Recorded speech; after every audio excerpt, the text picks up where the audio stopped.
huo mwindi sasa siwezi. Kwa ndugu zangu, hivi vitu tulivyo navyo kama tutavitumia zaidi, tena kuvitumia kwa utukufu wa Mungu, maana kuna mawili. Hivi vitapita, alafu tutadaiwa. Endelea kidogo mtu wa Mungu, ndio. Na hao wachunguliao madirishani kutiwa giza. Wako wanaochungulia madirishani, na hizi ni kina nani hapa? Macho yakatiwa giza, yaani hayo macho ulionayo haya. Sasa hizo unayatumia ovyo ovyo tu, mara kulembulia waume za watu. Yaani huko serious wewe. Sasa unaambiwa hayo yatakoma. Hayatakuwa na kazi tena. Endelea kidogo, ndio. Mstari wa 4. Ndio. Na milango kufungwa katika njia kuu. Sasa milango ya njia kuu, sijui kama unaielewa. Hapa tunazungumzia masikio, tunazungumzia pua.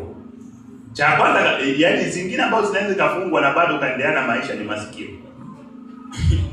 Japo leo utakosa vitu vingi sana.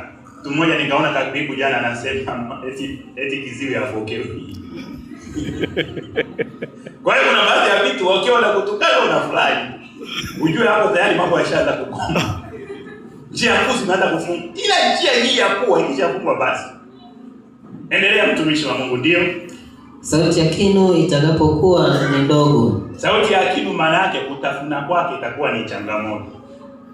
Yaani kuna baadhi ya watu wanatafuna ndio, lakini wanabagua vitu vya kutafuna.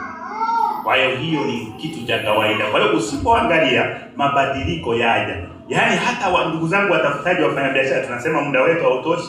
Kama utafanya biashara saizi kwa uweledi, ukiwa unajipanga kwa ajili ya biashara ya kustafia, maana kuna biashara unayoweza kuifanya leo, ila hiyo biashara haitafaa miaka kadhaa ijayo.